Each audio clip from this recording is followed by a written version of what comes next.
আপু, আপনি আমার সাথে সবসময় এত ভালো ব্যবহার করেন কেন? আমি তোমার সাথে ভালো ব্যবহার করি কারণ তুমি আমার জুনিয়র, আমাদের ডিপার্টমেন্টের একজন ভালো ছাত্র। শুধু এই কারণ? রিয়া কিছুক্ষণ রুদ্রের দিকে তাকিয়ে রইল। তার চোখে এক গভীর আলোড়ন দেখা যাচ্ছিল। রুদ্র, সব সময় কারণ মুখের ভাষায় বলা যায় না, কিছু অনুভূতি শুধু অনুভব করতে হয়। রুদ্র রিয়ার চোখের দিকে তাকিয়ে বুঝতে পারল রিয়ার মনে তার জন্য সত্যিই বিশেষ কিছু আছে। কিন্তু তাদের দুজনের মধ্যে যে অদৃশ্য দেওয়ালটা এতদিন ধরে দাঁড়িয়েছিল, সিনিয়র জুনিয়রের সম্পর্ক, সামাজিক পার্থক্য, সেটা ভাঙার সাহস তার হচ্ছিল না। হঠাৎ ল্যাবের বাইরে তুমুল বৃষ্টি শুরু হলো। আকাশ কালো করে মেঘ নেমে এলো। ও, আবার বৃষ্টি শুরু হলো। তোমার ছাতা আছে তো? না আপু, আনিনি। তাহলে কিছুক্ষণ এখানেই অপেক্ষা করো, বৃষ্টি কমলে একসাথে যাওয়া যাবে। তারা দুজনে চুপচাপ ল্যাবের জানালার পাশে দাঁড়িয়ে বাইরের বৃষ্টি দেখছিল। বৃষ্টির তীব্রতা বাড়ছিল আর চারপাশ অন্ধকার হয়ে আসছিল। হঠাৎ বিদ্যুৎ চলে গেল। ল্যাবের ভেতরে ঘুটঘুটে অন্ধকার নেমে এলো। রুদ্র একটু চমকে উঠল। ভয় পেও না, আমি এখানেই আছি। অন্ধকারে রিয়ার কণ্ঠস্বর রুদ্রের মনে সাহস জোগালো। সে অনুভব করলো রিয়া তার খুব কাছেই দাঁড়িয়ে আছে। কিছুক্ষণ নীরবতার পর রুদ্র সাহস করে মুখ খুলল। আপু, রিয়া আপু, হ্যাঁ রুদ্র। আমার আমার মনে হয়। কি মনে হয়? রুদ্র তখনও কিছু একটার ভয় পাচ্ছিল, আর এই ভয় তাকে রিয়ার কাছে তার মনের কথা বলার থেকে বাধা দিচ্ছিল। আমার মনে হয় এই বৃষ্টিটা থামতে অনেক দেরি করবে, তাই না আপু? মনে তো হচ্ছে তাই। অন্ধকার আর বৃষ্টি, আজকের ওয়েদারটা বেশ নাটকীয়। তাদের মধ্যে আবার নীরবতা নেমে এলো। বাইরের বৃষ্টির ঝমঝম শব্দ আর তাদের শ্বাস প্রশ্বাসের আওয়াজ ছাড়া আর কিছুই শোনা যাচ্ছিল না। রুদ্র অনুভব করলো রিয়ার হাতের হালকা স্পর্শ তার হাতে লেগে আছে। অন্ধকার ল্যাবের নিস্তব্ধতা তাদের দুজনের মধ্যে এক অন্যরকম অনুভূতি সৃষ্টি করছিল। না বলা কথা, অব্যক্ত আবেগ যেন অন্ধকারের মাঝেও স্পষ্ট হয়ে উঠছিল। রুদ্র বুঝতে পারছিল তাদের সম্পর্কের সমীকরণ ধীরে ধীরে বদলাচ্ছে। যদিও ভালোবাসার প্রকাশ এখনো সময়ের অপেক্ষা করছিল। বর্ষার বিদায় নেওয়ার পর প্রকৃতি সেজে উঠেছে এক নতুন রূপে। আকাশ পরিষ্কার আর বাতাসে শরতের মিষ্টি হিমেল পরশ। ভার্সিটিতে হঠাৎ করে শিক্ষা সফরের ঘোষণা এলো। ইলেকট্রিক্যাল ইঞ্জিনিয়ারিং ডিপার্টমেন্টের পক্ষ থেকে সিদ্ধান্ত নেওয়া হলো তারা একটি পাওয়ার প্ল্যান্ট পরিদর্শনে যাবে, যা শহরের বাইরে অবস্থিত। শিক্ষা সফরের বাসে টিকিট বিক্রি শুরু হতেই রুদ্র বন্ধুদের সাথে লাইনে দাঁড়ালো। রিয়া এবং তার বান্ধবীরাও একই লাইনে ছিল। রুদ্র আর চোখে রিয়ার দিকে তাকাচ্ছিল। রিয়া তার বান্ধবীদের সাথে হাসাহাসি করছিল, তবে মাঝে মধ্যে তার চোখও রুদ্রের দিকে পড়ছিল।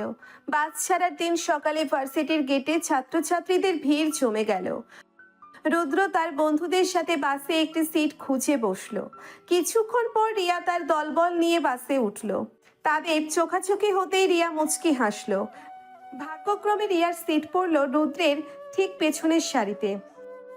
বাস চলতে শুরু করলো। রুদ্র জানালার বাইরে তাকিয়ে প্রকৃতির মনোরম দৃশ্য দেখছিল। হঠাৎ পেছন থেকে রিয়ার কণ্ঠস্বর ভেসে এলো। এই যে জুনিয়র, কি দেখছো এত মন দিয়ে? রুদ্র ঘুরে তাকিয়ে বলল, প্রকৃতিটা খুব সুন্দর লাগছে আপু।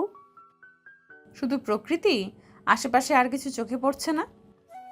রুদ্র অপ্রস্তুত হয়ে এদিক ওদিক তাকালো। রিয়ার বান্ধবীরা তাদের দিকে তাকিয়ে হাসছিল। কে রে রুদ্র ভাই, আপুর সাথে প্রেম প্রীত করার এই তো সুযোগ। বাসের জার্নি, পাশে বসা। রিয়া মিমের দিকে চোখ রাঙালো। মিম, একদম বাজে কথা বলবি না। রুদ্র, তুমি কিছু মনে করো না, এরা একটু বেশি দুষ্টু। না আপু, আমি কিছু মনে করিনি। দীর্ঘ পথ সবাই মিলে গান গাইলো, গল্প করলো। রুদ্র চুপচাপ বসে থাকলেও রিয়ার উপস্থিতি তার মনে এক অন্যরকম ভালো লাগা সৃষ্টি করছিল। মাঝে মধ্যে রিয়া ঝুঁকে এসে রুদ্রের সাথে কথা বলছিল, তার পড়াশোনার খোঁজ নিচ্ছিল। পাওয়ার প্ল্যান্টে পৌঁছে সবাই ঘুরে ঘুরে সবকিছু দেখলো। ইঞ্জিনিয়াররা বিভিন্ন যন্ত্রপাতির কাজ বুঝিয়ে দিচ্ছিলেন। রুদ্র মনোযোগ দিয়ে সবকিছু দেখছিল এবং কিছু প্রশ্নও করছিল। রিয়াও তার পাশেই ছিল, আগ্রহ নিয়ে সবকিছু পর্যবেক্ষণ করছিল। পরিদর্শন শেষে সবাই যখন আবার বাসে ফিরছিল তখন আকাশ মেঘলা হয়ে এলো। কিছুক্ষণ পরেই ঝুম বৃষ্টি শুরু হলো। বাসের ভেতরে বৃষ্টির শব্দ আর ভেজা বাতাসের ঠান্ডা আমেজ। রুদ্র জানালার পাশে বসেছিল। রিয়া তার পেছনের সিট থেকে ঝুঁকে এসে বলল, বৃষ্টিটা বেশ জোরে সোরেই নামলো, তাই না? হ্যাঁ আপু, মনে হচ্ছে আজ আর তাড়াতাড়ি থামবে না। হঠাৎ বাসের গতি কমে গেল। ড্রাইভার জানালো সামনের রাস্তায় নাকি জল জমে গেছে, তাই কিছুক্ষণ অপেক্ষা করতে হবে। বৃষ্টি চলতেই থাকলো আর বাসের ভেতরে হালকা একটা অস্বস্তিকর নীরবতা নেমে এলো। রুদ্র দেখলো রিয়ার মুখটা সামান্য মলিন। আপু, আপনার কি ঠান্ডা লাগছে? একটু ছাতাটাও আনিনি, ভাবিনি রাস্তায় এত জল জমবে। রুদ্র তার ব্যাগ থেকে একটি পাতলা চাদর বের করে রিয়ার দিকে এগিয়ে দিল। এটা নিন আপু, আমার কাছে ছিল, হয়তো একটু আরাম পাবেন। রিয়া প্রথমে একটু ইতস্তত করলো, তারপর চাদরটা নিল। থ্যাংক ইউ রুদ্র, তুমি আমার খুব খেয়াল রাখো। রিয়া চাদরটা গায়ে জড়িয়ে নিল। রুদ্র দেখলো তার মুখে এক টুকরো হাসি ফুটে উঠেছে। বৃষ্টি আরো কিছুক্ষণ চলল। বাসের ভেতরে অনেকেই ঘুমিয়ে পড়েছিল। রুদ্র জেগে বসেছিল আর মাঝে মাঝে আর চোখে রিয়ার দিকে তাকাচ্ছিল। রিয়ার চোখ বন্ধ ছিল আর তার মুখটা শান্ত দেখাচ্ছিল। হঠাৎ বাসটা ঝাঁকুনি দিয়ে থেমে গেল। ড্রাইভার জানালো রাস্তার জল কিছুটা কমেছে, তাই তারা আবার যাত্রা শুরু করবে। ধীরে ধীরে বাস চলতে শুরু করলো। বৃষ্টিও কমে এসেছিল। কিছুক্ষণ পর আকাশ পরিষ্কার হয়ে রোদ ঝলমল করতে শুরু করলো। শিক্ষা সফর শেষে সবাই যখন ভার্সিটিতে ফিরে এলো তখন সন্ধ্যা নেমেছে। রুদ্র বন্ধুদের সাথে গেটের দিকে যাচ্ছিল। হঠাৎ পেছন থেকে রিয়ার ডাক শুনতে পেল। রুদ্র একটু দাঁড়াও। রুদ্র ঘুরে দাঁড়ালো। রিয়া তার দিকে এগিয়ে এলো। চাদরটার জন্য আবারও ধন্যবাদ, আজ সত্যি খুব উপকার হলো। আরে না আপু, তাতে কি হয়েছে? রিয়া কিছুক্ষণ রুদ্রের দিকে তাকিয়ে রইল। তাদের দুজনের চোখে চোখ পড়ল। সেই নীরব দৃষ্টি বিনিময় যেন অনেক কথা বলে গেল। শিক্ষা সফরের পথে বৃষ্টির দিনে সেই ছোট্ট চাদর, দুজনের কাছাকাছি আসা আর মনের গভীরে জমে থাকা অব্যক্ত অনুভূতিগুলো যেন আরো স্পষ্ট হয়ে উঠল। রিয়া মুচকি হেসে বিদায় জানালো আর রুদ্র আন মনে তার বাড়ির পথে হাঁটতে শুরু করলো। শিক্ষা সফরের এই দিনটা তার মনে এক গভীর ছাপ ফেলে গেল। শিক্ষা সফরের স্মৃতি রুদ্রের মনকে আলোড়িত করে রেখেছিল। রিয়ার প্রতি তার অনুভূতি আরো গভীর হয়েছে। বাসের সেই বৃষ্টির দিন, রিয়ার জন্য তার চিন্তা, চাদর এগিয়ে দেওয়া, এসব মুহূর্ত তার হৃদয়ে গেঁথে গিয়েছিল। সে বুঝতে পারছিল রিয়ার প্রতি তার দুর্বলতা আর শুধু ভালো লাগার মধ্যে সীমাবদ্ধ নেই। এটা ভালোবাসার রূপ নিয়েছে, এক গভীর এবং নিঃস্বার্থ ভালোবাসা। একদিন ভার্সিটির শান্ত এক দুপুরে রুদ্র সাহস করে রিয়াকে একটি নির্জন জায়গায় ডেকে পাঠালো। ক্যাম্পাসের পেছনের লেকের ধারে, যেখানে সাধারণত কোলাহল থাকে না। পুরনো বটগাছের ছায়ায় তারা মুখোমুখি দাঁড়ালো। রুদ্রের হাতে একটি রক্তিম গোলাপ ছিল, যার পাপড়িগুলো যেন তার হৃদয়ের আবেগকে ধারণ করে রেখেছে। তার মুখ সামান্য শুকনো আর হাত হালকা কাঁপছিল যখন সে ফুলটি ঘোরাচ্ছিল। কি ব্যাপার রুদ্র, এমন গম্ভীর মুখ করে ডেকেছো কেন? সব ঠিকঠাক আছে তো? কোনো পরীক্ষার ডেট এগিয়ে এসেছে নাকি? হ্যাঁ আপু, মানে রিয়া, আমার কিছু কথা বলার ছিল, এমন কথা যা হয়তো আমার জীবন বদলে দেবে। ও বলো বলো, আমি তো অপেক্ষা করছি তোমার রহস্যময় কথা শুনতে, আমার ভালোই লাগে। রুদ্র হাঁটু গেড়ে বসতে যাচ্ছিল। তার মনে সেই পুরনো দিনের সিনেমার দৃশ্য ভেসে উঠছিল, কিন্তু রিয়া হাত দিয়ে তাকে থামালো। আরে আরে, কি করছো এটা? এখানে এইসবের কি দরকার? আশেপাশের কেউ দেখে ফেললে কি ভাববে? যা বলার সোজা হয়ে দাঁড়াও। রুদ্র অপ্রস্তুত হয়ে উঠে দাঁড়ালো। তার কানের পাতা লাল হয়ে গিয়েছিল। আশেপাশে দু একজন ছাত্রছাত্রী তাদের দিকে কৌতূহলী দৃষ্টিতে তাকাচ্ছিল।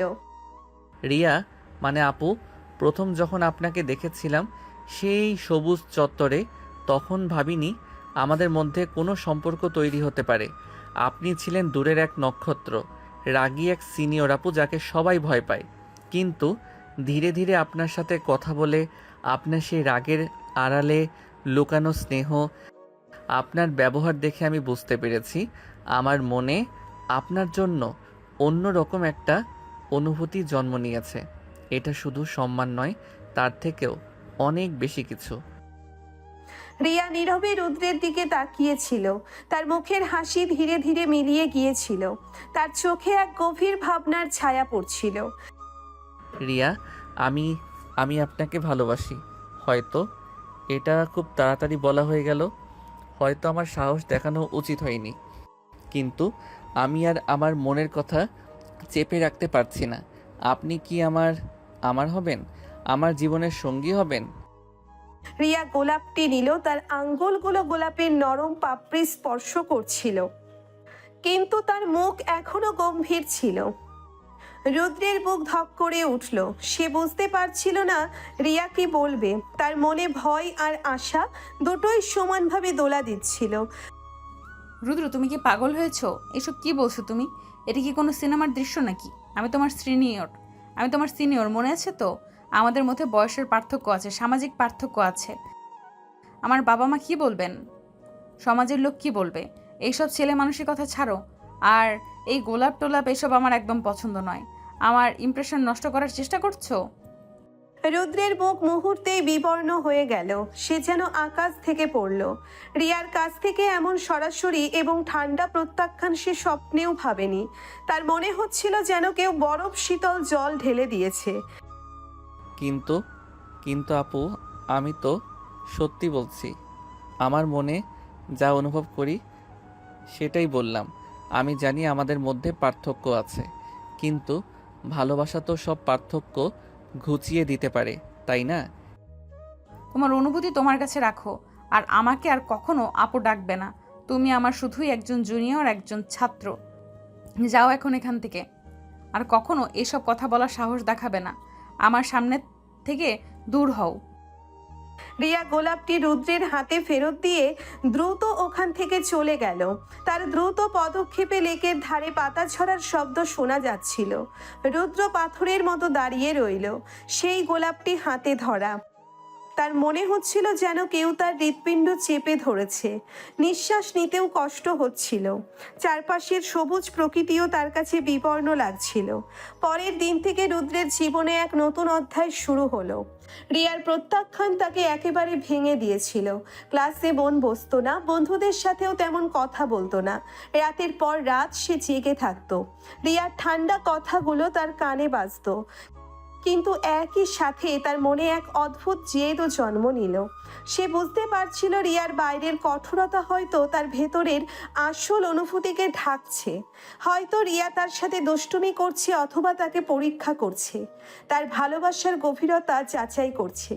তাই সে সিদ্ধান্ত নিল প্রতিদিন সে রিয়াকে প্রপোজ করবে, যতক্ষণ না রিয়া তার ভালোবাসাকে আন্তরিকভাবে স্বীকার করে। ক্যাম্পাসে যেখানে রিয়ার সাথে দেখা হতো, রুদ্র হাঁটু গেড়ে বসে তাকে প্রপোজ করত।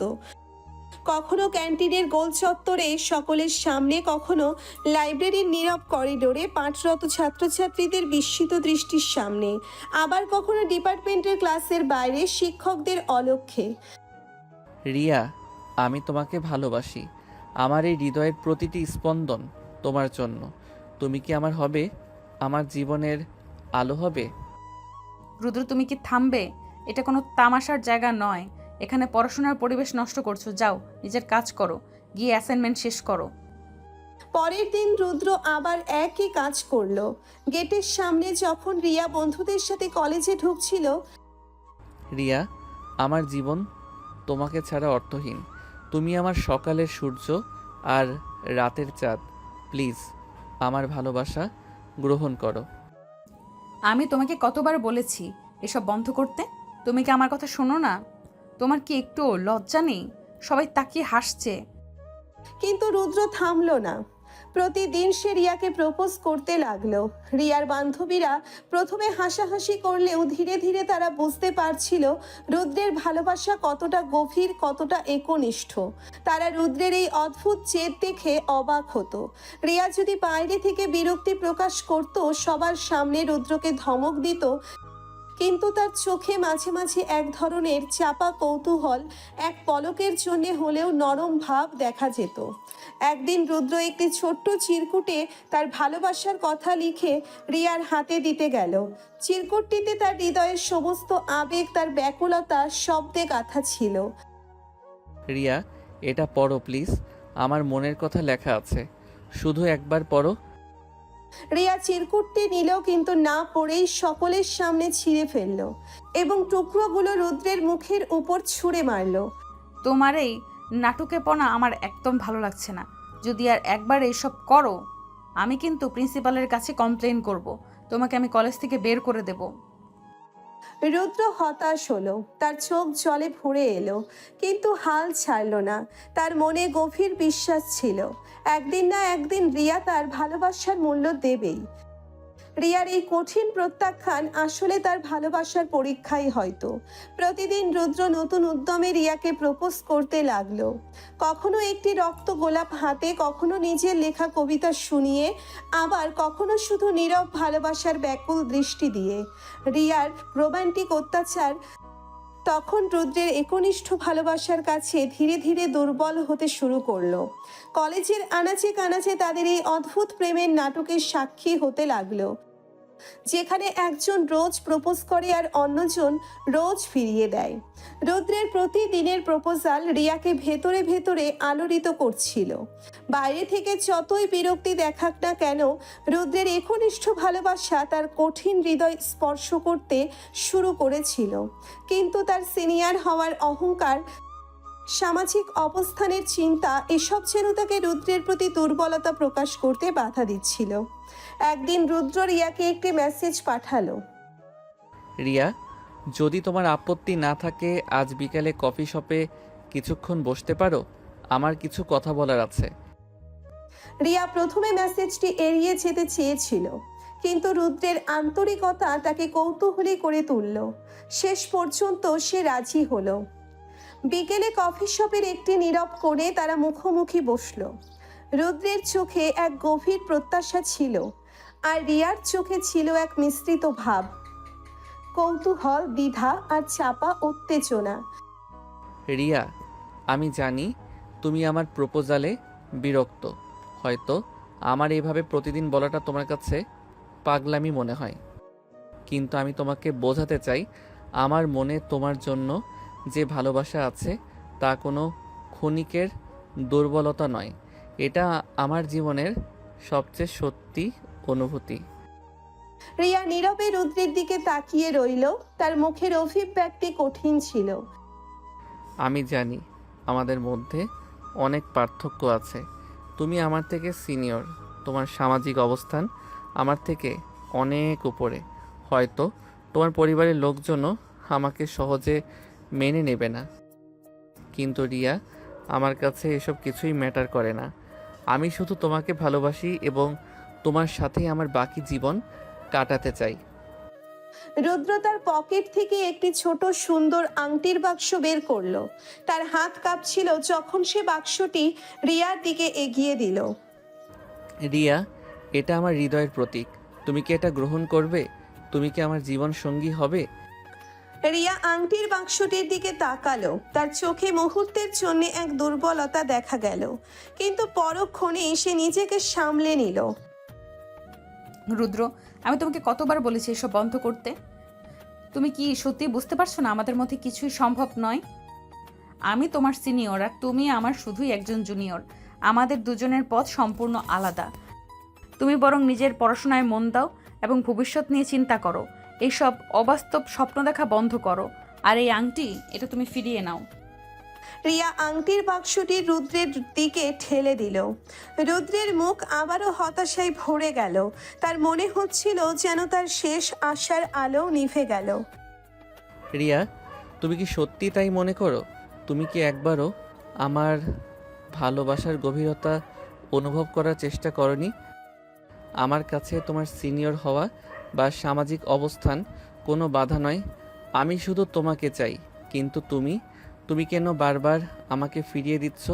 কিসের ভয় তোমার? রিয়া চুপ করে রইল, তার চোখ অন্যদিকে ফেরানো। ঠিক আছে, যদি এটাই তোমার শেষ কথা হয় তাহলে আমি আর কখনো তোমাকে বিরক্ত করব না। আমার ভালোবাসার জন্য তোমাকে জোর করব না। কিন্তু একটা কথা মনে রেখো রিয়া, আমার ভালোবাসা তোমার জন্যই ছিল, তোমার জন্যই থাকবে। হয়তো তুমি কখনো বুঝতে পারবে না একজন সাধারণ জুনিয়রের মনে তার রাগী সিনিয়র আপুর জন্য কতটা গভীর ভালোবাসা থাকতে পারে। কথাগুলো শেষ করে রুদ্র ধীরে ধীরে চেয়ার থেকে উঠল। তার চোখে জল চিকচিক করছিল। সে আর এক মুহূর্তও সেখানে দাঁড়াতে পারছিল না। রিয়ার কাছ থেকে এমন চূড়ান্ত প্রত্যাখ্যান তার হৃদয় ভেঙে চুরমার করে দিয়েছিল। সে আংটির বাক্সটি পকেটে রাখলো এবং কফি শপ থেকে বেরিয়ে যেতে উদ্যত হলো। ঠিক সেই মুহূর্তেই রিয়ার হাত রুদ্রের কবজি ধরল। রুদ্র থমকে দাঁড়িয়ে রিয়ার দিকে তাকালো। রিয়ার চোখে জল চিকচিক করছিল, তার ঠোঁট কাঁপছিল। রুদ্র, তুমি তুমি তুমি কি সত্যিই আমায় এত ভালোবাসো? রুদ্র নীরবে মাথা নাড়ল, তার চোখে তখনও অবিশ্বাস। রিয়া কাঁপা কাঁপা হাতে রুদ্রের হাত ধরে বলে, তাহলে এখন আমাকে ছেড়ে চলে যাচ্ছ কেন? আমার হাত ছাড়বে না কখনো। আমার জীবনে থাকো সব সময়। হ্যাঁ রুদ্র, আমি তোমার ভালোবাসা গ্রহণ করলাম। রুদ্র অবাক হয়ে রিয়ার দিকে তাকিয়ে রইল। তার মুখে আনন্দের অশ্রু দেখা দিল। রিয়া তার হাত ধরে কাছে টেনে নিল। কফি শপের নীরব কোণে তাদের দুজনের ভালোবাসা এক নতুন রূপ পেল।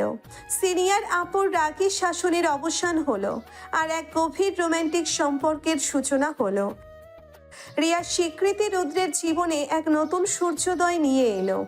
রাতের অন্ধকার পেরিয়ে যেন এক ঝলমলে সকাল। তাদের দুজনের মনেই আনন্দের ঢেউ খেলছিল। কফি শপের সেই মুহূর্ত তাদের সম্পর্ককে এক নতুন ভিত্তি দিয়েছিল, ভালোবাসার ভিত্তি। পরের দিন রুদ্রের মনে একটি দ্বিধা কাজ করছিল। এতদিন সে ক্যাম্পাসে সাধারণভাবে চলাফেরা করেছে, তার ধনী পরিবারের পরিচয় গোপন রেখেছে। এখন রিয়ার সাথে তার সম্পর্ক তৈরি হয়েছে, তার কি উচিত নয় রিয়াকে তার আসল পরিচয় জানানো? সিদ্ধান্ত নিতে কিছুটা সময় লাগলো, কিন্তু শেষ পর্যন্ত রুদ্র স্থির করলো সে রিয়াকে সবকিছু খুলে বলবে। ভালোবাসার সম্পর্কে কোনো লুকোচুরি থাকা উচিত নয়। পরের দিন যখন রুদ্র কলেজে এলো, ক্যাম্পাসের চিত্রটা যেন একটু ভিন্ন হয়ে গেল। গেটের সামনে এসে থামলো একটি ঝকঝকে দামি স্পোর্টস কার। গাড়ি থেকে নামলো রুদ্র। তার পরনে ডিজাইনার জিন্স, একটি স্টাইলিশ টি শার্ট আর হাতে একটি দামি ঘড়ি। তার চোখে মুখে আত্মবিশ্বাসের ঝলক। ক্যাম্পাসের ছাত্রছাত্রীরা অবাক হয়ে তার দিকে তাকিয়ে রইল। এতদিন যে রুদ্রকে তারা সাধারণ পোশাকে দেখেছে, আজ তার এই অপ্রত্যাশিত পরিবর্তন দেখে সবাই হতবাক। তার বন্ধুরা আকাশ, শুভ আর রাতুল তো তাকে চিনতেই পারছিল না। ঠিক সেই সময় রিয়া তার বান্ধবীদের সাথে কলেজে ঢুকছিল। রুদ্রের এই নতুন রূপ দেখে সে থমকে দাঁড়ালো। তার চোখে অবিশ্বাস আর বিস্ময় খেলা করছিল। রুদ্র, এটা কি তুমি? রুদ্র এগিয়ে এসে হাসি মুখে রিয়ার দিকে তাকালো। হ্যাঁ রিয়া, আমি। কেমন লাগছে? রিয়া তখনও ঘোর কাটাতে পারছিল না। তার বান্ধবীরা একে অপরের দিকে তাকিয়ে ফিসফিস করছিল। এ কি, এ তো সেই রুদ্র না? পুরোটা হিরো লাগছে। কিন্তু ওর পোশাক আর এই দামি গাড়িটা। রুদ্র এসব কি? তুমি কি ঠাট্টা করছো? রুদ্র তখন রিয়ার হাত ধরে একপাশে নিয়ে গিয়ে বলল, না রিয়া, আমি ঠাট্টা করছি না। আসলে আমার একটা পরিচয় তোমার কাছে এতদিন গোপন ছিল। গোপন পরিচয়? কিসের গোপন পরিচয়? আমার বাবা শহরের একজন বড় ব্যবসায়ী। আমরা আসলে অনেক ধনী, কিন্তু আমি সবসময় সাধারণের মতো থাকতে পছন্দ করি। তাই কলেজেও সেভাবেই চলাফেরা করতাম। রিয়া স্তব্ধ হয়ে রুদ্রের কথা শুনছিল। তার মুখ দেখে মনে হচ্ছিল যেন সে কিছুই বিশ্বাস করতে পারছে না। তুমি এত ধনী আর এতদিন আমাকে কিছুই জানাওনি কেন? রিয়া, আমি তোমাকে প্রথম দেখাতেই ভালোবেসেছিলাম, কিন্তু আমি ভয় পেতাম যদি তুমি আমার আসল পরিচয় জানতে পারো, হয়তো তুমি আমাকে ভুল বুঝতে পারতে, মনে করতে আমি অহংকারী বা দাম্ভিক। আমি চেয়েছিলাম তুমি আমাকে আমার ভেতরের মানুষটার জন্য ভালোবাসো, আমার সরলতার জন্য ভালোবাসো, আমার সম্পদ দেখে নয়। তার মানে তুমি আমার কাছে মিথ্যা বলেছো? এতদিন ধরে তুমি আমাকে বোকা বানিয়েছো? না রিয়া, প্লিজ এমন বলো না। আমি মিথ্যে বলিনি, শুধু আমার পরিচয়টা গোপন রেখেছিলাম। আমার উদ্দেশ্য খারাপ ছিল না, আমি শুধু তোমার খাঁটি ভালোবাসা পেতে চেয়েছিলাম। রিয়া রাগে ফুঁসছিল, তার চোখ লাল হয়ে গিয়েছিল। তুমি জানো আমার বাবাও ধনী। আমি সবসময় এই ধনী সমাজের রীতিনীতি, লোক দেখানো ব্যাপারগুলো অপছন্দ করি। আর তুমিও সেই দলের। তুমি আমাকে পরীক্ষা করছিলে। বিশ্বাস করো রিয়া, আমি তোমাকে পরীক্ষা করিনি, আমি সত্যি তোমাকে ভালোবাসি। রিয়া তখন রুদ্রের থেকে হাত ছাড়িয়ে নিয়ে বলে, তোমার ভালোবাসা না আমার দরকার নেই। তুমি আমার বিশ্বাস ভেঙেছো। এতদিন আমি তোমাকে যেমন জেনেছি, আজ বুঝলাম তুমি আসলে তেমন নও। কথাগুলো বলে রিয়া রাগে সেখান থেকে চলে গেল। রুদ্র হতভম্ব হয়ে তার চলে যাওয়া দেখল। তার মনে হলো ভালোবাসার স্বীকৃতি পাওয়ার পরেই যেন সে আবার সবকিছু হারাতে বসেছে। পরের কয়েকদিন রুদ্র রিয়ার সাথে কথা বলার অনেক চেষ্টা করলো, কিন্তু রিয়া তার সাথে কোনো কথা বলতে রাজি হলো না। রুদ্র মেসেজ পাঠালে রিয়া তার উত্তর দিত না, ফোন করলে ধরতো না। রুদ্র বুঝতে পারছিল তার একটি ভুল রিয়াকে কতটা আঘাত দিয়েছে। একদিন রুদ্র রিয়ার পছন্দের কফি শপে গিয়ে তার জন্য অপেক্ষা করতে লাগলো। যখন রিয়া তার বান্ধবীদের সাথে সেখানে এলো, রুদ্র এগিয়ে গিয়ে তার পথ আগলে দাঁড়ালো। রিয়া, প্লিজ আমার কথা একবার শোনো। আমি জানি আমি ভুল করেছি, কিন্তু আমার উদ্দেশ্য খারাপ ছিল না। আমি তোমাকে হারাতে চাই না। আমার আর তোমার মধ্যে কিছুই নেই রুদ্র। তুমি বরং নিজের ধনী বন্ধুদের সাথে মেশো। আমাদের দুজনের জগৎ আলাদা। না রিয়া, আমাদের জগৎ আলাদা নয়, আমাদের ভালোবাসা এক। আমি আমার সব অহংকার, সব প্রাচুর্য ত্যাগ করতে রাজি আছি, শুধু তুমি আমার পাশে থাকো। প্লিজ আমাকে ক্ষমা করে দাও। রিয়া কিছুক্ষণ রুদ্রের দিকে তাকিয়ে রইল। তার চোখে রাগ আর অভিমান দুটোই স্পষ্ট ছিল। রুদ্র বুঝতে পারছিল রিয়াকে বোঝানো এত সহজ নয়। ঠিক আছে রিয়া, যদি তুমি সত্যি আমাকে আর তোমার জীবনে না চাও, তাহলে আমি আর তোমাকে বিরক্ত করব না। কিন্তু যাওয়ার আগে শুধু একটা কথা বলে যেতে চাই, আমার ভালোবাসা সবসময় তোমার জন্যই থাকবে। কথাগুলো বলে রুদ্র ঘুরে দাঁড়ালো এবং ধীরে ধীরে কফি শপ থেকে বেরিয়ে যেতে লাগলো। তার বুকের ভিতরটা ভেঙে যাচ্ছিল। রিয়া অপলক দৃষ্টিতে রুদ্রের চলে যাওয়া দেখছিল। তার মনে এক তীব্র দ্বন্দ্ব চলছিল। রুদ্রের সরলতা, তার ভালোবাসা আর তার গোপন করা পরিচয় সবকিছু তার মনে তোলপাড় করছিল। যখন রুদ্র প্রায় দরজার কাছে পৌঁছে গিয়েছিল, রিয়া আর নিজেকে সামলাতে পারল না। রুদ্র দাঁড়াও। রুদ্র থমকে দাঁড়িয়ে ঘুরে তাকালো। রিয়ার চোখে জল চিকচিক করছিল। তুমি তুমি সত্যিই সব ছেড়ে দিতে পারো আমার জন্য? রুদ্র দ্রুত রিয়ার কাছে এগিয়ে এলো। হ্যাঁ রিয়া, তোমার জন্য আমি সব কিছু করতে পারি। রিয়া রুদ্রের দিকে তাকিয়ে তার হাত ধরল। তাহলে আর মিথ্যা বলো না কখনো। আমার কাছে তুমি যেমন তেমনই থেকো। তোমার সম্পদ নয়, তোমার মনটাই আমার কাছে আসল। রুদ্র রিয়ার হাত শক্ত করে ধরল। তার মুখে এক উজ্জ্বল হাসি ফুটে উঠল। ধন্যবাদ রিয়া, আমি আর কখনো তোমাকে কোনো কিছু গোপন করব না। আমি তোমাকে ভালোবাসি। রিয়াও হাসলো। তাদের রাগ অভিমানের মেঘ কেটে গিয়ে আবারও ভালোবাসার রোদ উঠল। রুদ্রের ধনী পরিচয় প্রথমে রিয়াকে ধাক্কা দিলেও শেষ পর্যন্ত তাদের ভালোবাসায় সব বাধা অতিক্রম করলো। কিছুদিন পর রিয়ার বাবা জনাব চৌধুরী জানতে পারেন রুদ্র আসলে কে। রিয়ার বাবা শুধু একজন ধনী ব্যক্তি ছিলেন না, তার সাথে তিনি তাদের কলেজের সভাপতিও ছিলেন। তিনি তার মেয়ের সাথে রুদ্রকে প্রায়ই দেখতে পেত। শহরের একজন প্রভাবশালী ব্যবসায়ী রহমানের ছেলে হচ্ছে রুদ্র। এই খবর স্বাভাবিকভাবেই তার কানে আসে। প্রথম দিকে তিনি কিছুটা অবাক হলেও যখন তিনি জানতে পারেন রুদ্র সাধারণ জীবনযাপন করতে পছন্দ করে এবং রিয়ার সাথে তার সম্পর্ক তৈরি হয়েছে, তখন তিনি আগ্রহী হন। একদিন চৌধুরী সাহেব রহমানের সাথে দেখা করার জন্যে তার অফিসে যান। পুরনো দিনের দুই বন্ধুর অপ্রত্যাশিত সাক্ষাৎ হয়। তারা একে অপরের কুশল বিনিময় করেন এবং ধীরে ধীরে তাদের সন্তানদের প্রসঙ্গে আসেন। রহমান সাহেব, শুনলাম আপনার ছেলে নাকি আমার মেয়ের সাথে প্রেম করছে। হ্যাঁ চৌধুরী সাহেব, রুদ্র আমার কাছে রিয়ার কথা বলেছে। প্রথমে কিছুটা দ্বিধা ছিল তাদের বয়সের পার্থক্য নিয়ে, তবে ওদের দুজনের আন্তরিকতা দেখে আমি আর আপত্তি করিনি। আসলে আমাদেরও কিছু সামাজিক রীতিনীতি আছে, তবে রিয়া রুদ্রকে পছন্দ করে এটা আমি বুঝতে পেরেছি, আর রুদ্রের ব্যবহারও আমার ভালো লেগেছে। কথা বলতে বলতে তারা জানতে পারেন বহু বছর আগে তাদের মধ্যে গভীর বন্ধুত্ব ছিল। সময়ের স্রোতে সেই যোগাযোগ বিচ্ছিন্ন হয়ে গিয়েছিল। এই অপ্রত্যাশিত সংযোগে তারা দুজনেই খুব খুশি হন। তাহলে চৌধুরী সাহেব, পুরনো বন্ধুত্বটা আবার ঝালিয়ে নেওয়া যাক।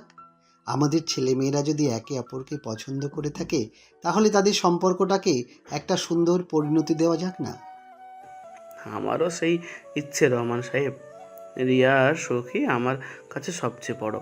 যদি রুদ্র সত্যি ওকে ভালোবাসে আর আপনারা রাজি থাকেন, তাহলে আমার কোনো আপত্তি নেই, বরং আমি খুশি হব। দুই বন্ধু মিলেমিশে রুদ্র ও রিয়ার বিয়ের সিদ্ধান্ত নেয়। খবরটি যখন রুদ্র ও রিয়ার কানে পৌঁছয়, তারা প্রথমে কিছুটা অবাক হলেও পরে আনন্দে আত্মহারা হয়ে যায়। তাদের ভালোবাসার পথে আর কোনো বাধা রইল না। এরপর শুরু হয় বিয়ের তোড়জোড়। দুই পরিবার মিলেমিশে বিয়ের সমস্ত আয়োজন করতে থাকে। রুদ্র এবং রিয়া একে অপরের দিকে তাকিয়ে ভবিষ্যতের রঙিন স্বপ্ন দেখে। রিয়ার রাগী শাসনের দিন শেষ হয় এবং তাদের মধ্যে ভালোবাসার এক নতুন অধ্যায় শুরু হয়। অবশেষে সেই শুভ দিন উপস্থিত হয়। ঝলমলে আলোয় সেজে ওঠে চৌধুরী সাহেবের বিশাল বাগান বাড়ি। রুদ্র পাঞ্জাবি পরে অপেক্ষা করছে তার প্রিয় রিয়াকে দেখার জন্য। রিয়া পরেছে লাল বেনারসি, তার মুখ লজ্জায় রাঙা। শুভ দৃষ্টির সময় যখন তাদের চোখাচোখি হয়, দুজনের মুখেই এক নির্মল হাসি ফুটে ওঠে। তাদের ভালোবাসার সাক্ষী থাকে দুই পরিবারের সদস্য এবং শুভাকাঙ্ক্ষীরা। বিয়ের সমস্ত আচার অনুষ্ঠান সুন্দরভাবে সম্পন্ন হয়। রুদ্র এবং রিয়া নতুন জীবনের পথে একে অপরের হাত ধরে এগিয়ে যায়। বাসর রাতের জন্য নবদম্পতিকে সুন্দরভাবে সাজানো একটি কক্ষে নিয়ে যাওয়া হয়। ঘরে প্রবেশ করে রিয়া কিছুটা নার্ভাস বোধ করে। রুদ্র এগিয়ে এসে তার হাত ধরে। কি হয়েছে রিয়া, ভয় পাচ্ছ? হ্যাঁ, একটু। ভয় পাওয়ার কিছু নেই। আজ থেকে আমরা দুজন এক জীবনের সঙ্গী। আমার সব ভালোবাসা শুধু তোমার জন্য। রুদ্র ধীরে ধীরে রিয়ার ঘোমটা সরিয়ে তার মুখের দিকে তাকায়। রিয়ার চোখে ভালোবাসার গভীর সমুদ্র দেখতে পায়। রুদ্র আলতো করে রিয়ার কপালে চুমু খায়। রুদ্র, রুদ্র আর কোনো কথা না বলে রিয়ার ঠোঁটে তার ঠোঁট রাখে। তাদের প্রথম চুম্বন ভালোবাসার এক নতুন অধ্যায়ের সূচনা করে। রাতের নিস্তব্ধতা ভেঙে তাদের গভীর ভালোবাসার উষ্ণ শ্বাস প্রশ্বাস ভেসে বেড়ায়। এক পর্যায়ে রুদ্র রিয়াকে নিজের দখলে নিয়ে নেয়। সে রিয়ার সারা শরীরে তার ভালোবাসার পরশ দিচ্ছিল। রিয়া সহ্য করতে পারছিল না। রিয়া যখনই আওয়াজ করবে তখনই রুদ্র তাদের চার ঠোঁট এক করে দেয়। তাদের বাসর রাত ছিল ভালোবাসার এক মধুময় যাত্রা। এতদিন ধরে দুজনের মধ্যে যে দূরত্ব ছিল, যে বাধা ছিল, আজ রাতে সব ঘুচে যায়। তারা একে অপরের বাহু টোরে নিজেদের বিলীন করে দেয়। রিয়ার রাগী শাসনের পরিবর্তে রুদ্র অনুভব করে তার গভীর ভালোবাসা। রুদ্রের সাধারণ পেশের আড়ালে লুকিয়ে থাকা ধনী পরিচয় রিয়ার কাছে আর কোনো গুরুত্ব রাখে না, কারণ তারা একে অপরের মন জয় করেছে, ভালোবাসার বাঁধনে আবদ্ধ হয়েছে। তাদের রোম্যান্টিক বাসর রাত ছিল তাদের ভালোবাসার জয়গান, এক নতুন জীবনের প্রতিজ্ঞা।